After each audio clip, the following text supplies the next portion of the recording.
आप डकैत कैसे बने? बीहड़ में बागी होते हैं, डकैत मिलते हैं पार्लियामेंट में।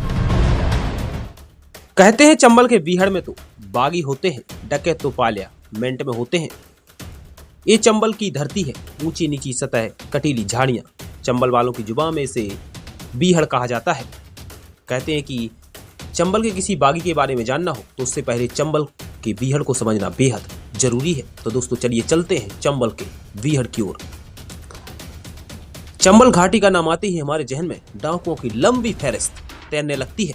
दरअसल चंबल घाटी के बीहड़ कभी डकैतों बागियों के लिए घर हुआ करते थे, जहां से वे चोरी, डकैती, हत्या का कारोबार चलाया करते थे।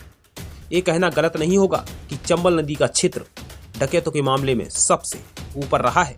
कहते हैं मौत से टकराना इसकी शर्त पुरानी है, सोच समझ कर पीना ही चंबल का पानी है। चंबल के पानी की तासीर ही कुछ ऐसी है। चंबल नदी के आसपास बसे सैकड़ों गांव में माएं बच्चों को जन्म देती हैं। बड़े होकर वो डकैत बनते हैं या फिर बनाए जाते हैं। ज्यादातर डकैत बनने की वजह जमीन विवाद से जुड़ी हुई होती है।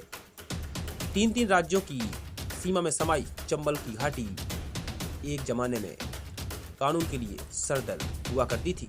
ऊंचे नीचे मिट्टी के टीले, कटीली झाड़ियां और दूर दूर तक सन्नाटा पसरा है।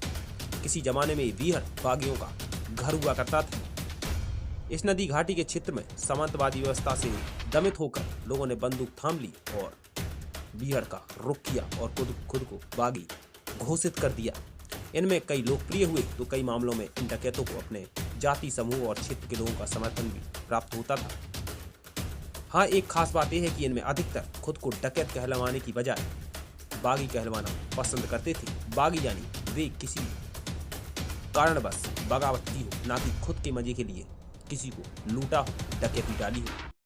मुहर लगा वरना गोली खा।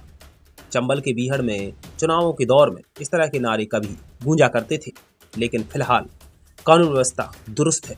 यहाँ के लोग बताते हैं कि किसी जमाने में यहाँ के डाकू किसी को भी जितवा देते थे और किसी को भी हरवा देते थे। नेवर सिंह गुज्जर ने तो 40 गांव में अपनी ही सरकार बना रखी थी। वो जिसको चाहता उसको जितवा देता और जिसको हरवाना चाहता तो वह हरा देता, क्योंकि गांव में सीधे जाके वो बोल देता था कि मुहर नहीं लगाई तो यहाँ तुम्हारा रहना दूभर कर देंगे। डाकुओं के अंत ने चंबल के क्षेत्र में इस तरह के फरमानों पर अब पूरी तरह से विराम लगा दिया है। यहाँ की कानून व्यवस्था भी पूरी तरह से दुरुस्त है। चंबल के क्षेत्र में सैकड़ों बागी हुए। मान सिंह, सुल्ताना डाकू, फूलन देवी, मुस्तकीम, नेवर सिंह गुज्जर, फूलन देवी जैसे कई बागी हुए जिन्होंने चंबल के क्षेत्र पर कई दशकों तक राज किया। फिलहाल चंबल का बीहड़ साफ नजर आ रहा है।